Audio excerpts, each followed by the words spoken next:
ও মাই god বন্ধুরা, আমি আপনাদেরকে দেখাচ্ছি, এটা হচ্ছে কাজিরহাট ফেরিঘাট। দেখেন এই যে স্পিড বোর্ডের কিন্তু বিশাল সমারোহ।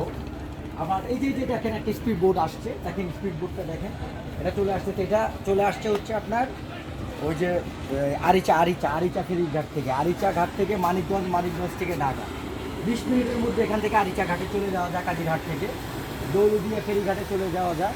এটা দেখেন চলে আসছে যাত্রী নিয়ে। তো আসলে অনেক, এটা রাজশাহী বিভাগের মধ্যে আমি আছি, পাবনা জেলার কাজিরহাট। তো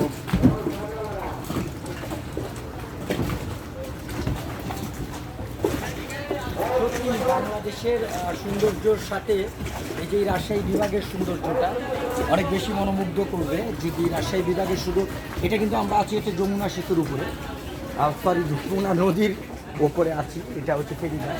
ওই প্রান্তে এই যে এই প্রান্তে দেখেন, এই প্রান্তেই যে জাহাজগুলো দেখা যাচ্ছে, অর্থাৎ হচ্ছে আপনার যমুনা এবং পদ্মার যে মোহনাটা, প্রথম মোহনাটা, এটা কিন্তু হচ্ছে আপনার এই সামনে দিগান্ত যেটা দেখা যাচ্ছে ওখানে কিন্তু মুখ মোহনা। আর সামনের এগুলো বিশাল বিশাল চর। এই চর এখন পানি সিজন, যার কারণে হচ্ছে চরগুলো দেখাচ্ছে। এই পাশে দেখেন,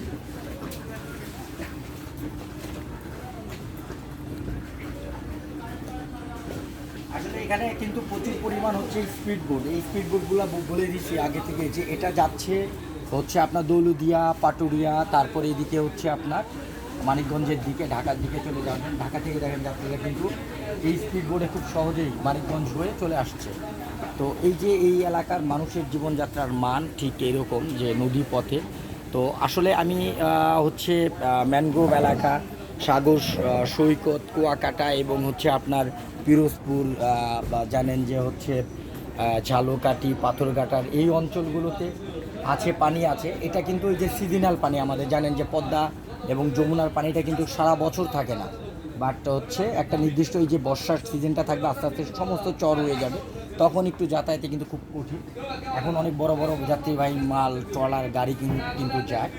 তো কাজের মধ্যে থাকতে হয় আমাদেরকে, কাজের মধ্যে থাকতে থাকতে এর মধ্যে দিয়ে দেখা যাচ্ছে যে আমরা কিন্তু প্রশান্তি খুঁজে নিই, অনেক কাজের ব্যস্ততায় প্রশান্তিটা খুঁজে নিতে হয় আমাদের হচ্ছে এইভাবে অনেক পর্যটন স্পটগুলো, পর্যটন এরিয়াগুলোতে হচ্ছে সময় দিয়ে দিয়ে।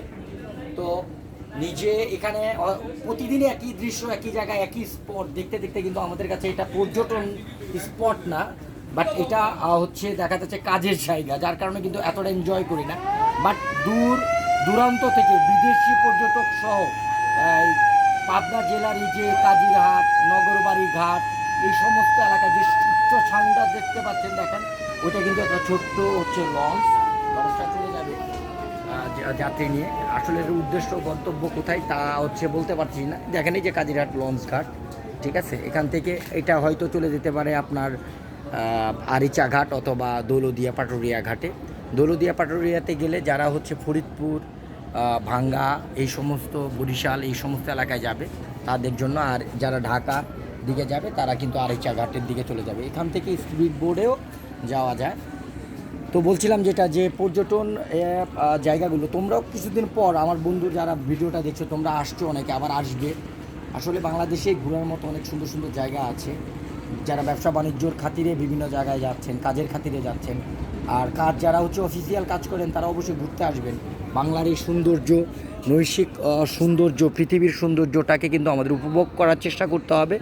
তাহলে আমাদের ঈমান বাড়বে, আল্লাহ নবীর প্রতি সুন্নতি চিন্তা চেতনাটা বাড়বে, শক্ত হবে। কারণ হচ্ছে আল্লাহর এই সৃষ্টিটাকে আমাদের দুচোখ ভরে দেখতে হবে। আর আল্লাহর এই মহত্ব, পৃথিবীর যে বিভিন্ন অঞ্চলের মানুষ বিভিন্নভাবে জীবিকা এবং জীবন ধারণ করে, সেটা কিন্তু আমরা বুঝতে পারবো।